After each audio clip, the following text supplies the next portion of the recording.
La perte d'exploitation aujourd'hui pour les pandémies, mais pas que ça, hein, les guerres civiles sont exclues des contrats d'assurance. Il faut le dire, il faut avoir le courage en tant que chef d'entreprise d'aller le dire à son client, mais surtout l'expliquer. Alors l'expliquer pourquoi parce qu'aujourd'hui, si on fait un peu de droit, il y a deux choses qui sont importantes. Il y a la mutualisation et l'aléa. La mutualisation, ça veut dire que chacun paye des primes d'assurance pour pouvoir régler des sinistres. L'aléa, c'est quoi? C'est il y a un sinistre qui a eu lieu suite à une intempérie et il y a une région qui est concernée. Aujourd'hui, ces deux critères n'étaient pas remplis, c'est-à-dire que tout le monde était concerné par le Covid-19. Il n'y avait pas une région comme quand on a une catastrophe naturelle, inondation, qui était concernée par cette problématique. Également, il faut avoir aussi en tête, parce qu'on nous a posé la question et c'est important aujourd'hui de pouvoir y répondre, les assureurs, pendant cette période de Covid, ont fait du profit par rapport à une non-sinistralité, puisque beaucoup de monde était, quasiment tout le monde était confiné. Alors, c'est quelque chose qui est important, oui, dans un premier temps pour l'auto, non pour le reste des sinistres. L'incendie, le dégât des eaux, les tempêtes, la pluie, la grêle, etc.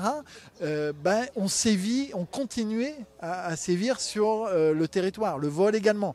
Et je vais même dire peut-être encore plus que d'habitude, parce que lorsque vous avez une usine, vous pouvez avoir un dommage électrique ou un incendie suite à un problème électrique. L'auto, il faudra faire à la fin de l'année le bilan.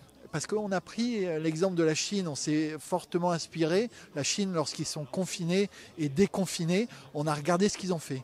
Et lorsqu'ils ont déconfiné, il faut se dire que les accidents auto ont explosé par rapport à d'habitude. En France, ça a été pareil. On s'est aperçu que lorsqu'on a commencé à déconfiner, on a eu une augmentation des sinistres auto. Donc faisons le bilan, et les compagnies d'assurance feront le bilan à la fin de l'année pour voir si oui ou non les sinistres ont augmenté. Aujourd'hui, est-ce que les assureurs ont participé et ont aidé la profession, les entreprises, mais également les salariés? Je vais vous répondre oui, on n'a pas attendu la fin de l'année. Aujourd'hui, 3,2 milliards d'euros ont été versés dans un fonds, le fonds de l'État. 3,2 milliards d'euros ont été versés par les compagnies d'assurance. Ce n'est pas neutre. Aujourd'hui, aucune entreprise privée n'a versé autant dans les fonds. Privé, je parle bien du privé. On n'a pas attendu non plus pour aider aujourd'hui tous ceux qui ont œuvré pour le pays pendant le Covid.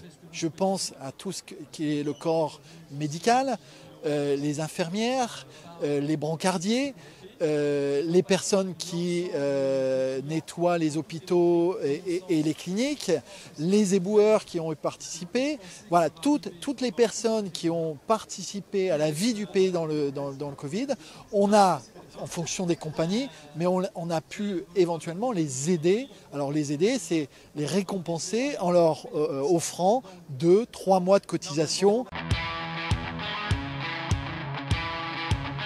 Pour ce plateau, voilà, il y avait un vent d'optimisme qui fait du bien et pour lequel on aime bien se le dire et se rappeler, ça va aller.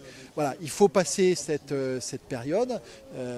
Voilà, cette période, on commence à la voir un peu derrière, mais voilà, attendons un peu la suite.